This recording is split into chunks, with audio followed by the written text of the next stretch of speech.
Halo, perkenalkan nama saya Andromeda Prabowoning dari SMP Negeri 6 Denpasar. Adapun tujuan saya membuat video ini adalah untuk melakukan refleksi dari beberapa materi-materi yang telah saya peroleh dalam kegiatan seri Semangat Guru Kedua ini dengan topik motivasi dan merdeka belajar. Nah, adapun 3 pertanyaan yang harus saya jawab yakni apa hal baru yang Anda pelajari tentang motivasi dan merdeka belajar? Yang kedua, bagaimana lembar aksi 1 membantu Anda untuk melatih motivasi? Dan yang ketiga, apa tips Anda untuk para pengajar mengelola motivasi dan menerapkan merdeka belajar? Nah, adapun jawabannya adalah yang saya pelajari dari kegiatan yang membahas materi tentang motivasi dan juga merdeka belajar ini, yakni motivasi itu bisa dibagi menjadi 2. Itu hal baru yang saya ketahui, yakni motivasi bisa dibagi menjadi konten dan juga proses. Adapun konten itu menjelaskan motivasi sebagai jenis-jenis kebutuhan manusia yang penting dipenuhi sehingga mempengaruhi tindakan seseorang. Dan pada kategori konten ini ternyata kita akan mempelajari teori motivasi yang digagas oleh Abraham Maslow, yaitu teori hierarki kebutuhan manusia. Dan yang kedua yaitu motivasi yang dibagi menjadi konten, menjelaskan motivasi sebagai pola perilaku yang menghasilkan tindakan dalam mencapai tujuan.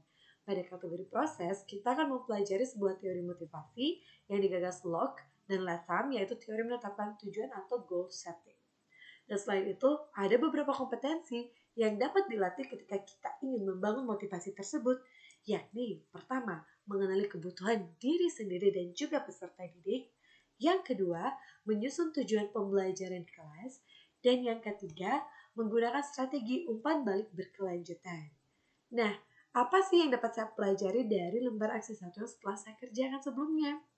Pada lembar saksi 1 ini memberikan saya gambaran tentang langkah-langkah yang jelas untuk lebih memetakan kebutuhan diri dan juga murid saya, sehingga dari pemetaan tersebut kebutuhan kita dapat menyusun tujuan yang ingin dicapai.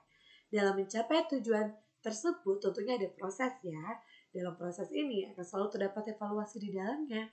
Oleh maka dari itu, di sini dibutuhkan strategi umpan balik berkelanjutan. Sehingga pada lembar aksi 1 ini memberikan saya pemahaman yang lebih jelas dan melatih kompetensi tersebut. Nah, adapun tips-tips yang dapat saya berikan kepada para pendidik lainnya melalui kegiatan memahami materi terkait motivasi dan merdeka belajar ini, yakni pertama, kenali dulu siapa diri Anda dan juga peserta didik Anda. Yang kedua, duduklah bersama-sama untuk menentukan tujuan bersama di dalam kelas. Dan yang ketiga, sepakati juga tujuan-tujuan yang ingin dicapai dengan memetakan potensi-potensi yang kita miliki. Yang keempat, urutkan langkah-langkah bersama untuk mencapai tujuan tersebut. Langkah seperti apa yang ingin dicapai harus disepakati bersama-sama. Dan yang kelima, praktikkan langkah-langkah tersebut.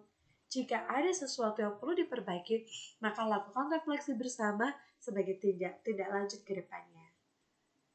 Nah, dalam kegiatan Semangat Guru Kedua ini, saya ingin mengajak Ibu dan Bapak guru di seluruh penjuru Indonesia jangan pernah lewatkan program Semangat Guru 2 ini untuk meningkatkan kompetensi kita sebagai guru untuk peserta didik menjadi lebih baik. Sekian dari saya, terima kasih.